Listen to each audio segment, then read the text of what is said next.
Goeiemôre hierso van Huis van Heerlikheid. Baie welkom saam met ons op hierdie podcast. Ek wil weer iets met julle deel. Ons het 'n gesegde of wanneer ons bid, hoeveel keer het jy gehoor mense bid, die salwing breek die juk. Die vraag is dit korrek hoe ons se bid? En baie keer sal die mense hoor sekere dinge sê van soos byvoorbeeld die woord sal nie ledig terugkeer nie. Wat nie korrek is nie, die woord sal nie leeg terugkeer nie. Het jy al gehoor al, ledig? Die woord van God is nie ledig nie. So kan nou aangaan op sekere goedjies wat ons al aangeleer het deur die jare. Ons sê 'n ding, maar ons weet nie hoekom sê ons dit nie. En in die interpretasie van die woord, verstaan ons ook nie. En ons sê iets, maar ja, het ons regtig begrip wat ons sê rondom dit. En ek wil vir jou lees in Jesaja 10 vers 27 met hierdie juk wat gebreek word, soos dat hulle sê in gebede of hulle praat, ja, die salwing sal die juk breek, en soos amen, amen, jy weet.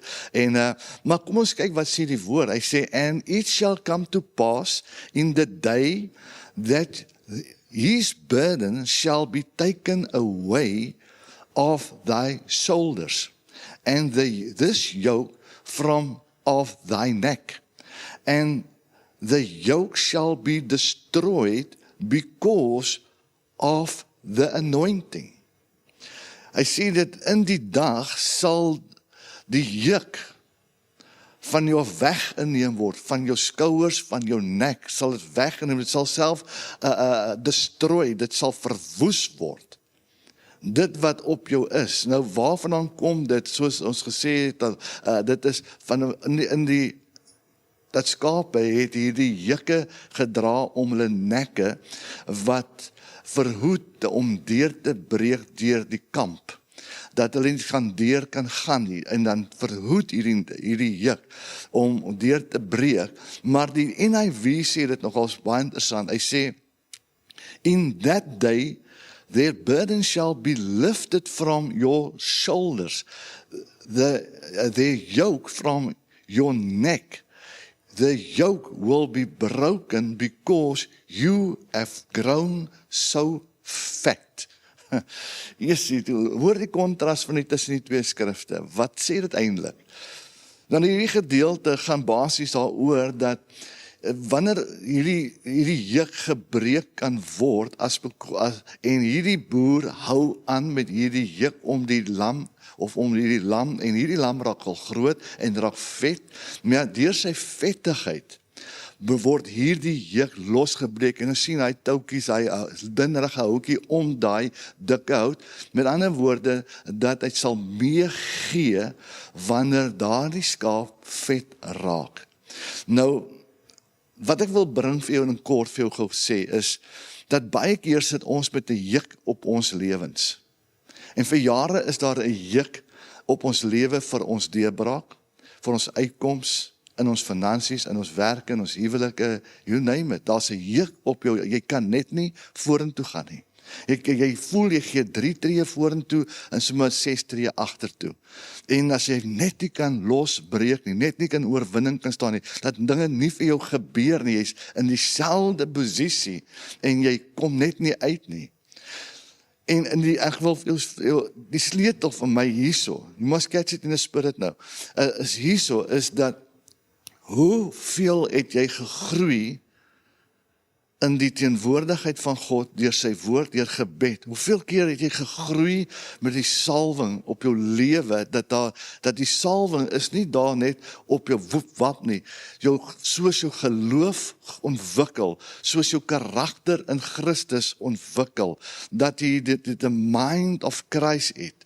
Dis wanneer jou salwing, jou anointing vlakke beginne groei, dit begin te expand. Nou, ander woorde, wanneer die salwing op jou lewe toeneem, al hoe meer en meer en meer, sal dit die juk breek, sal verwoes word.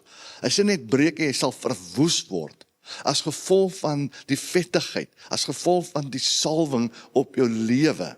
En sien, wanneer jy dit bid, in die salwing gebreek moet word, luister, dit breek as gevolg van jou verhouding, as gevolg van jy gegroei het in Christus, die gestalte van Christus, dit begin by jou, is nie ek wat dit vir jou breek nie, jy breek het.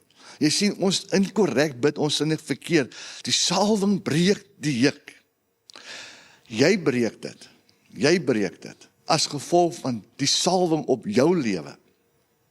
Hoe meer jy ontwikkel, hoe meer jy standvastigheid kry in die woord, hoe meer jy the mind of Christ kry, die gestalte van Christus kry, hoe meer jy toegewyd is, dan sal die salwing nie kan bly op jou nek nie, of op jou lewe nie, op jou skouers nie, dit sal afval, dit sal vernietig word. Jy sien, baie ouens loop met hierdie goede vir jare, en hulle besef nie, dit is eintlik hulle self, wat dit breek, as gevolg van hoe hulle 'n gestalte gekry het in Christus, hoe hulle gegroei het in Christus, hoe hulle verdiep het in die woord, hoe hulle verdiep het in die worship, hoe hulle 'n verhouding op so 'n plek is, wat hulle lief is, wat die Here voor lief is, het jy lief voor geraak, wat die Here haat, het jy begin haat. In ander woorde, jy begin 'n lewe van gerechtigheid na te jaag. Hoe groter die impak van God se woord en jou verhouding met hom, hoe vetter raak die salwing op jou lewe, en dit verbreek daai juk, wat jou verhoed vir jou deurbraak. As jou deurbraak nog nie gekom het nie, dan vra jy jouself die vraag, hoeveel het ek gegroei? Het ek al so gegroei, of het ek nog steeds by plek van, waar die woord van sê, julle moes al vaste kos geëet het, en is nog steeds by die melk. Julle eet nog steeds die melkkossies. Jy moet vaste kos eet. Vaste kos is God se woord te vat, en dit wat God spreek, wat moet uit jou lewe gedelg word, en vernietig word, dan moet dit vernietig word. In jou mond uit wat jy spreek lewe, spreek jy dood. In hierdie dag begin jy lewe te spreek, jy praat God se woord. Jy begin God se woord te leef. Maar as die juk nog nie gebreek is nie, gaan ek vandag vir jou sê, is nie ek wat dit moet breek vir jou nie, is jy wat dit moet breek, deur jou groei, deur jou verhouding. Dis wat dit sê. En ek gaan dit vir jou lees in NIV, in that day, their burden will be lifted from your shoulders, the yoke from your neck, the yoke will be broken because you have grown fat. Nou oké, laat ons nou op om met mense te salwing te breek oor hulle, die juk te breek oor hulle. Jy is verantwoordelik om die juk te breek as gevolg van jou vettigheid, as gevolg van jou verhouding. En ek wil dit los by jou vandag. Gaan dink daaroor, gaan bepeins daaroor. En as sê, daarom wil sê, bepeins dit rarig, het ek al deurbraak gekry in my lewe, hoekom, wat veroorsaak dit, wat is dit wat ek nog nie meer deurbraak kry nie, hoeveel het jy gegroei in die afgelope jaar, in jou verhouding, nie wat jy sê jy is nie, wat jy leef, wat leef jy, wat praat jy, praat jy as 'n oorwinnaar, of praat jy as 'n verloder, moun jy, blameer jy almal om jou, rondom jou, blameer jy hulle vir, dat hulle die oorsaak is van jou tekort, van jou ongeluk, en wat ook al, blameer jy, of begin jy te vat en sê, weet jy wat, Here, ek het nodig om hierdie woord weer na te kyk, en sê, dit moet gebreek word in die naam van Jesus. Ek moet ontwikkel, ek moet groei, laat jou worship verdiep, laat jou woord verdiep, laat jou verhouding met God meer en meer verdiep.